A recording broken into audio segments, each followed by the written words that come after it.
debut album can be a huge moment in the life of an artist, a band, anyone who puts out records. However, that excitement doesn't always get carried over to the mainstream audience. Some albums basically just kind of go nowhere. They basically go without a hearing. They go off and disappear into the distance.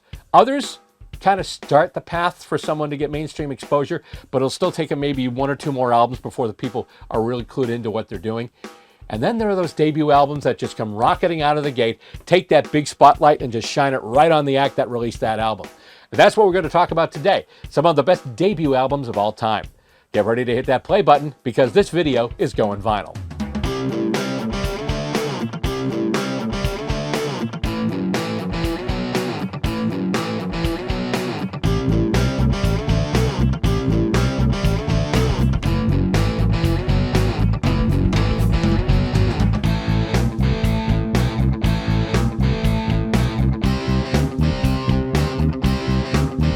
Hello and welcome to another edition of Goin Vinyl, the show that brings you the tracks and stacks that take us all back.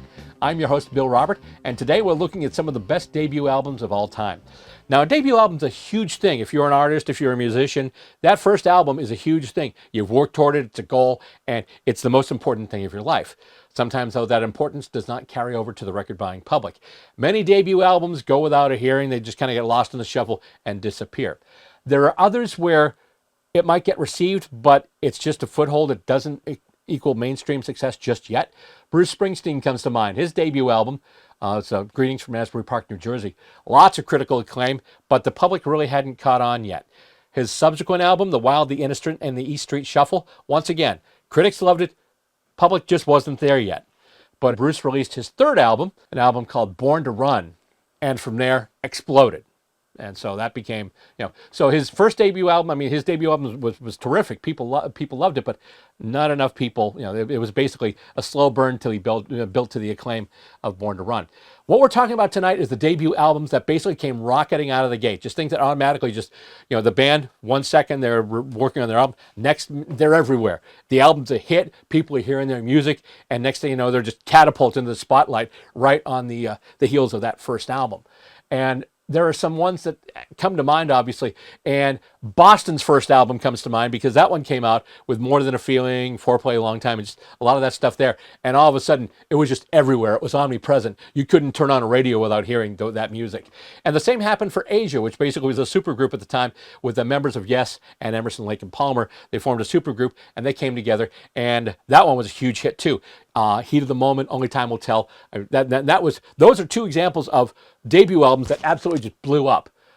But we're not dealing with that tonight. We're actually going to mix it up a little and give you some other debut albums that still just instantly put their respective acts on the map. And we're going to start out with the story of a girl from Ohio who moved to London. She didn't have much money, but she had a ton of faith, a ton of attitude, and most importantly, a ton of talent. I'm talking about Chrissie Hynde, leader of the Pretenders. So yes, our first record of this episode is the inaugural effort from the Pretenders. Before we start delving into this album too much, like we normally do, let's take a look at the inner groove. The Pretenders' debut album was released in January 11th of 1980. And at the time, Chrissie Hynde was signed to Real Records. Sire Records actually did the major distribution and release, though. The lineup of the band, Chrissie Hynde on vocals and rhythm guitar. The other guitar was played by James Honeyman Scott, who became one of the cornerstones of the early Pretenders sound. He played lead and rhythm guitar as well as provided backing vocals. On bass, providing backing vocals as well, was Pete Farndon, and Martin Chambers backing vocals as well as handling the drums. The album was produced by Chris Thomas, with the exception of one song, the Pretenders' first single, Stop Your Sobbing, who was produced by Nick Lowe. The chart history, the album went all the way to #1 in the UK. Actually, it was top 10 in the US too, made it all the way up to #9. And in the US chart, year-end, it was #19 for the year 1980. And it was a platinum album selling over 1 million units. So in the inner groove, I mentioned Stop Your Sobbing, which was the first single that the band ever did. It was actually the cover of a Kinks song, and it was produced by Nick Lowe, and it was the only effort at the time. And Nick Lowe said that he wouldn't work with the band anymore because, in his words, they weren't going anywhere. Well, after this album came out and the subsequent album, they had charted records all over the place. They were all over the radio, so Nick Lowe kind of had it right, but in the opposite intention, because at that time he said, oh, that band, they're not going anywhere. By the time the second album came out, this band was all over the charts. They were all over MTV, and they truly weren't going anywhere. But anyway, let's take a look now. And Look at this album. You talk about a debut album. This is the first time that people get to hear you. So what do you do to start the album? You try and start it with one of the biggest bangers you can come up with. And that's what Chrissie Hynde and the Pretenders did on this first one. Great way to start off an album, just to really kind of convey the attitude and the power behind it. And we'll start with Precious. You shouldn't let your manners slip. You're too precious. Make me wanna, make me wanna, make me make it. Oh,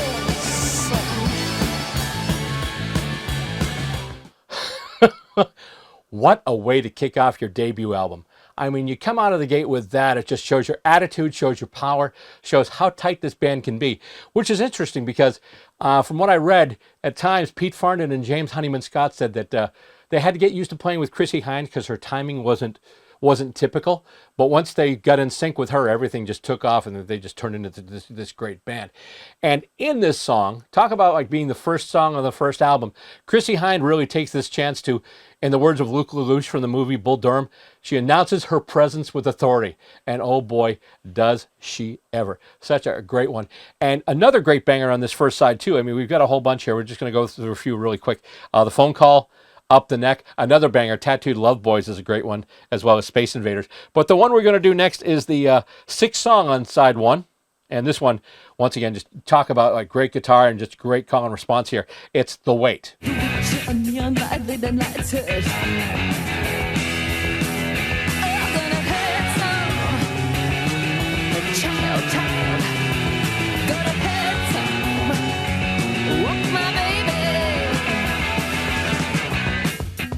So The Wait, that's another one. Now, I could have picked any of the songs on this first side, but obviously we would have been here all night because I love most every track on this album. So I had to, at some point, kind of pick and choose.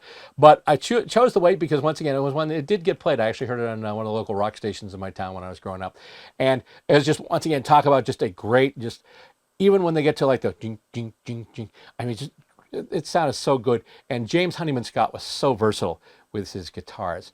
And now we played a couple of songs already that were very punky, very straightforward, very driving. Now we're going to settle it down a little bit, something more gentle, something more pop. And this is the song I mentioned that Nick Lowe produced. It is the Pretenders' cover of the Kinks song, Stop Your Sobbing. Yes, it's time you to stop all of your sobbing. Oh, there's one thing you gotta do to make me still want you. Stop sobbing now, stop sobbing now. Yeah, stop.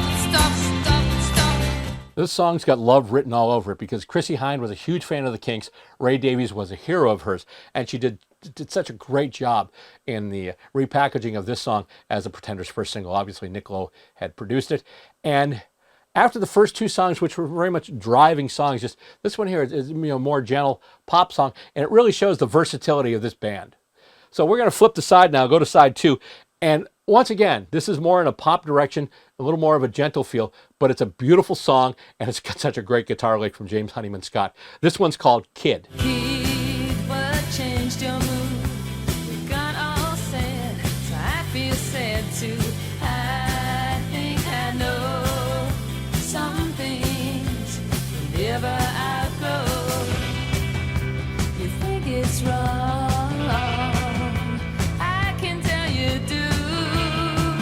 That was Kid by the Pretenders. And once again, I mentioned that it's more of a gentle offering than some of the other songs on the album. But even so, they still kick in when they do the bridge. The bridge is more up-tempo and definitely more of what they're doing. But James Honeyman Scott, just some of his guitars, sometimes he just adds so much atmosphere to it. And it's a beautiful sound from him. And really, as Chrissie Hynde once referred to James Honeyman Scott, she said basically he was her musical right hand. So it's a great symbiotic relationship between the two of them. Sad that obviously he passed away way too early, but at the time when they worked together, there was something there. It was so great. So now we go from Kid to the Pretenders' first big hit single. This was the single that put them on the map here in the U.S. And of course, I'm talking about Brass in Pocket. Been diving, detour leaning, no reason, just seems so pleasing. Gonna make you notice. Gonna use my arms, gonna use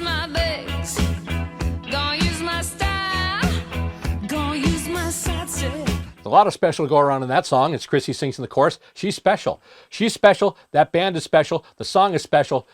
This whole album is special. It's a great one once again. And really, it was the first single in the U.S., but it led to many over the years as they came out with Pretenders 2, and then obviously Learning to Crawl, Get Close, and some of their other subsequent releases. Now we're going to jump ahead. Lovers of Today is the next track. We're going to hop over that. We're going to go to the last track on side 2 and the last track on the album. Now I've been mentioning James Honeyman Scott a lot as far as like his addition to the Pretenders sound. Someone I haven't mentioned yet, which is kind of interesting because I'm a huge fan of bass players and bass parts in general. Pete Farndon, he is all over this one. It's the last track on the album, one of my favorite tracks, not just of this album, but of all time. Listen to the bass in Mystery Achievement. All of your promises don't fill me with pride, no. I just wanna get out on the floor and do the Cuban slide. Slide, slide, slide. But every day, every night time I find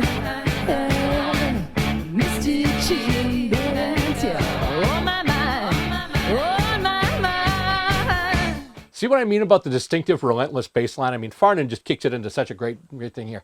And something that we noticed in this song, but also through this whole album, you know, Chrissy Hynde, she's got the attitude, she's got the talent, but another big part of her, she can write a heck of a chorus. And it's the case here too, where just, it's such a great thing. And it is a terrific album.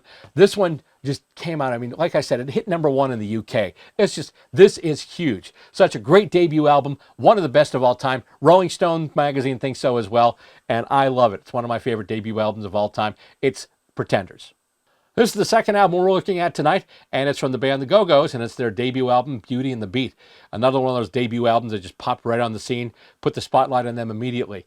And there were detractors who said, oh, you know, it's a novelty act, it's an all-girl group, it's like nothing important. No, no, no, no. Wasn't a novelty act, it was not a marketing ploy. These gals could play, these gals could sing, these gals could definitely write music, and they put together some great stuff, and this album is basically the demonstration of it. And before we start to go into the record, let's go to the inner groove. This album dropped on July 14th, 1981, put out by IRS Records. By the way, that stands for International Records Syndicate, in case you were wondering. Lineup: Belinda Carlisle on lead vocals, Charlotte Caffey lead guitar, keyboards, backing vocals, and she did a ton of the songwriting too. Gina Schock was on drums and percussion. Kathy Valentine played bass, also some guitar, and added some backing vocals. And Jane Wiedlin also did a lot of the writing too, played rhythm guitar, had backing vocals, and lead vocals too. And sometimes she dropped in, like she does the bridge on Our Lips Are Sealed. The producer was Richard Gotterer, and the chart history, as I mentioned, this one came out of the gate. #1 in the US, #2 in Canada, and as far as sales go, it went double platinum. So now we go to the first track on the first side, which was also, by the way, the first single released from the album. It was a song written by Jane Wiedlin, along with Terry Hall, who was with the Specials and later with Fun Boy 3. This one's called Our Lips Are Sealed. Can you see them? See right through them. They have the shield, no secrets to reveal. Doesn't matter what they say. In the jealous games people play. All lips are sealed. The first hit off the record, Our Lips Are Sealed, big single, big video for them too, because obviously this is around the time where MTV was kind of really getting their footing. And once again, Belinda Carlisle, the lead singer, handled most of the vocals, but in the middle with the Hush Darling, Don't You Cry, that's Jane Wiedlin, who was one of the co-writers of the song. So this is a great example of why this album was so successful, because the fact that, you know, these gals could write songs. They could absolutely write some wonderful songs. It wasn't just a gimmicky thing that was ghostwritten for them. No, they generated their own music. They put in the time, and they actually originally started more of a punk direction, but then moved pop. So they definitely, and they toured to some pretty hostile crowds for a while in the US and in London. So they'd put the work in, and they got the effort. They developed themselves, and they came up with a fantastic effort. And that was the first single, Our Lips Are Sealed. Insanely catchy. You know, one of the things that came out of this group and this album are just great choruses, great lyrics, and just catchy melodies that you could absolutely just catch right on to. Now, this single peaked at #20 in the US. It was #10 on the US dance charts, #3 in Canada, #2 in Australia. So this album, this single here, had worldwide success.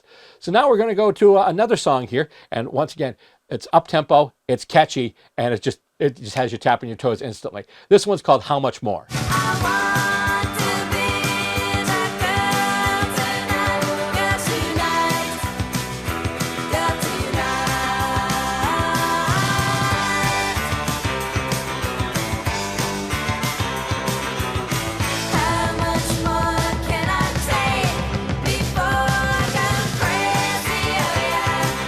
See what I mean about the choruses? Just insane. I mean, they talk about when they do like music tests for radio stations, they're like, get the hooks out of songs, the stuff that really registers with people. These songs are nothing but hooks. I mean, they're amazing. So we're going to skip past the next track on side one, which is Tonight, and then go to another one, which was more of a deep cut and a little more of a serious thing too, a little more of a serious subject matter. And it kind of parallels the subject matter from the classic Elvin Bishop tune, Fooled Around and Fell in Love.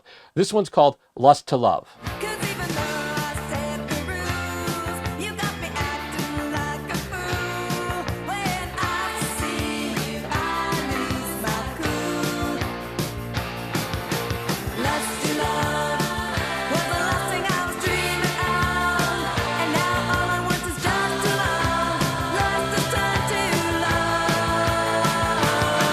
You talk about the lyrics in this album. This is one of my favorites. It starts out in such a great way. It used to be the fun was in the capture and kill. In another place and time, I did it all for thrills. It basically was someone just hopping around, just having good times, having flings, and all of a sudden, there's that one that stuck. Once again, as I mentioned, going into the song, shades of Fooled Around and Fell in Love, although this time from a female perspective, but nonetheless, a great song, a terrific chorus, and more of a serious, it's not just all poppy, fun, and happy stuff. There's a little more of a serious thing here, where, lust has turned to love, and it's one of my favorite tracks on the album. It's just so wonderful. And we're going to go from this to the last track on side one. Once again, a deep cut, but one that shows off their playing prowess. Sounds great. It's got a great sound to it and a great chorus, and once again, great writing. This one's called This Town.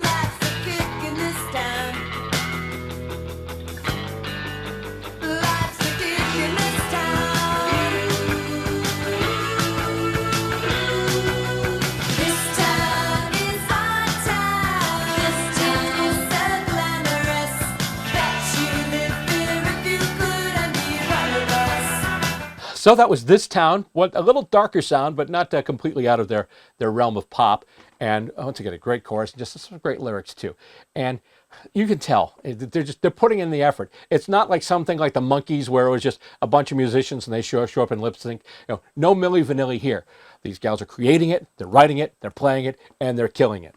And so now we go from side one to side two. And the first track on side two, well, if Our Lips Are Sealed was the one that got them in the conversation, this was the track that pushed them over the top. Of course, I'm talking about We Got the Beat.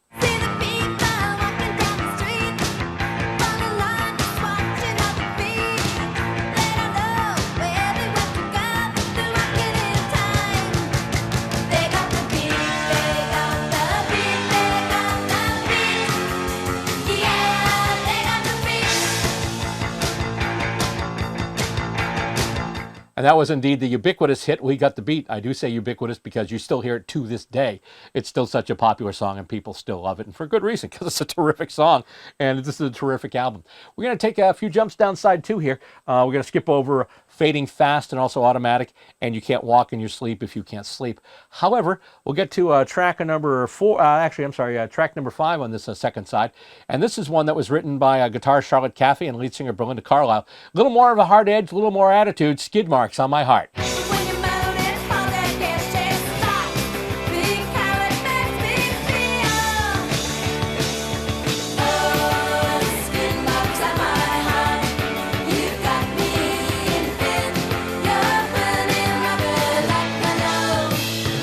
Skid Marks on My Heart. Yes, indeed, a pretty driving tune there from the Go-Go's. One more track left on this side, and that's the Kathy Valentine composition, Can't Stop the World. And that'll finish up the Go-Go's Beauty and the Beat. An album of the year. It was a #1 record, and it's a fantastic record, and it's still one that people love to this day. So it's good to see that they're still around and doing some things together. But there we go. So that's a record number 2, the Go-Go's and Beauty and the Beat. And now the last entry into our initial look at great debut albums of all time. And this is one where, okay, there might be a little bit of regional bias happening here. Don't get me wrong, this was a huge hit and was heard everywhere, but this is a Boston-based band. I grew up in Boston, so it seemed that I might have heard this even more than many people out there. But nonetheless, the numbers will pass it out. This was a huge hit no matter how you slice it. It's obviously the self-titled outing from the Cars, and it's just, once again, it's one of those ones where you just look at it's chock full. It's like this one. It's almost, in the day, it's always, oh, wow, look at this, this song. But nowadays, you look at it, this plays like a greatest hits album. And what we're going to do right now, Before we get to the album, actually, the Inner Groove is standing by. So, in the words of the Cars in their second album, Candy O, let's go. This record was released in June 6th of 1978 on Elektra Records. The lineup for the band at the time, it was the founding lineup, obviously, it being the debut album. Rick Ocasek was on vocals and guitars. Ben Orr added vocals as well as bass guitar. Elliot Easton added some vocals and was lead guitarist as well. Greg Keyboards offered keyboard and sax parts. He had backing vocals as well. And David Robinson was on the drums.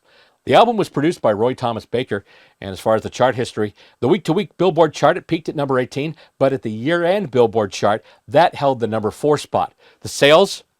Sextuple platinum. Yes, indeed. 6 times platinum. 6 million records. So even though I mentioned, regional bias, this thing was a national hit.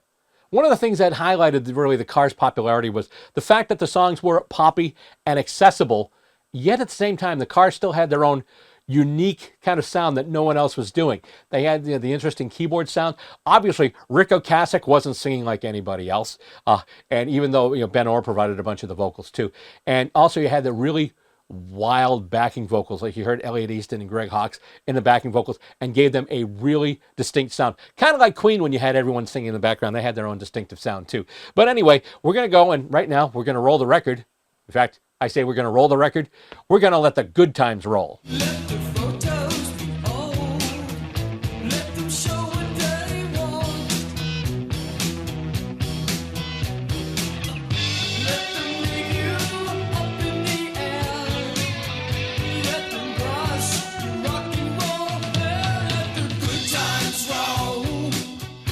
Let the good times roll. Just an idea of what the Cars sound was like. They weren't sounding like any other band out there.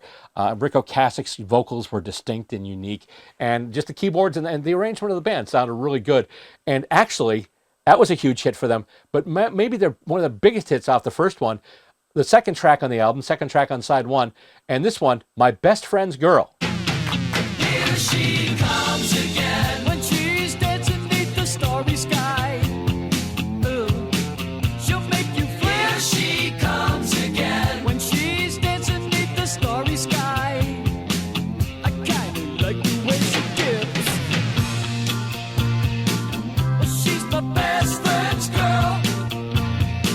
Side 1, track 2, My Best Friend's Girl by the Cars.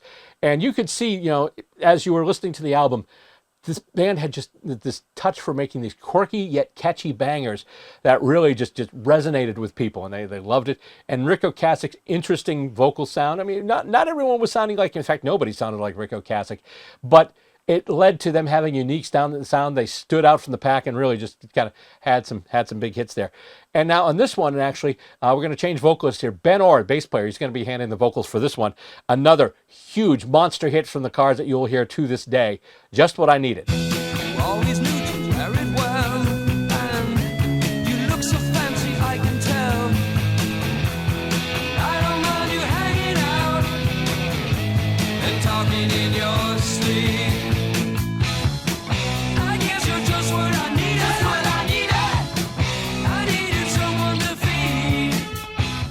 Just What I Needed, which I think was what the record buyers were saying. Hey, this record is just what I needed, because they went out in droves and they bought this thing. So think about this. Debut album, first side, first 3 tracks, monster hit after monster hit. Good Times Roll, monster hit. Best Friend's Girl, monster hit.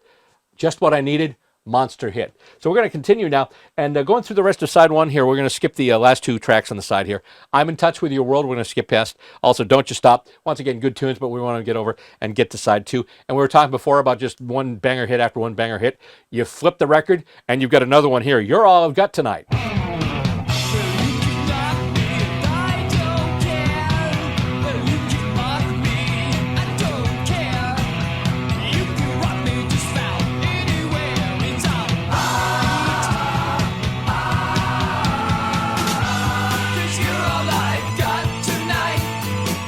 They're definitely doing some interesting musical stuff here. Of course, all of them very talented musicians. Of course, it helped that Greg Hawkes and Elliot Easton also went to the Berklee School of Music in Boston. So that's another thing there, another bit of pedigree in their cap. So that's the next one. And then we go to another track. Once again, this one still gets heard to this day. Bye Bye Love. Let's get into rock and roll. I hear what you're playing.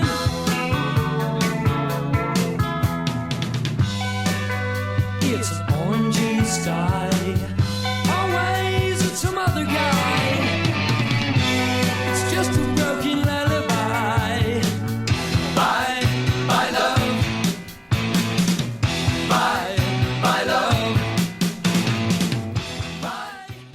That was the Cars with Bye Bye Love. Not to be confused with the Everly Brothers hit of the same name. It's a completely different song. But once again, the instrumentation, the vocals, it's just the Cars had their own sound. And the next track on the album definitely had more of a distinct sound to it, Moving in Stereo. And it's got a very memorable intro, especially to any of you out there who've seen the movie Fast Times at Ridgemont High. Think of Phoebe Cates in the bikini. That's the music there. And then that goes into All Mixed Up. So moving in stereo into All Mixed Up, and that finishes out the side. So once again, let me go over the track listing here. Good Times Roll, My Best Friend's Girl, Just What I Needed, You're All I've Got Tonight, Bye Bye Love, Moving in Stereo, All Mixed Up, and also, obviously, I'm in Touch with Your World, and Don't Just Stop. I mean, this is a debut album that plays like a greatest hits album. It's a great, great effort here. And how did they follow this up? They followed this up with Candy O. And like the other debut albums that I've mentioned here, they're ones that didn't exactly fall victim to the sophomore slump. So it's been great hearing all these tunes and having all this fun just looking at these great debut albums. That's going to do it for this edition of Goin' Vinyl. But don't forget to come back for the next episode. We'll bring you more grooviness from the land where the platters still matter and the records still rock. Until then, I'm your host, Bill Robert. Thank you so much for going vinyl with us.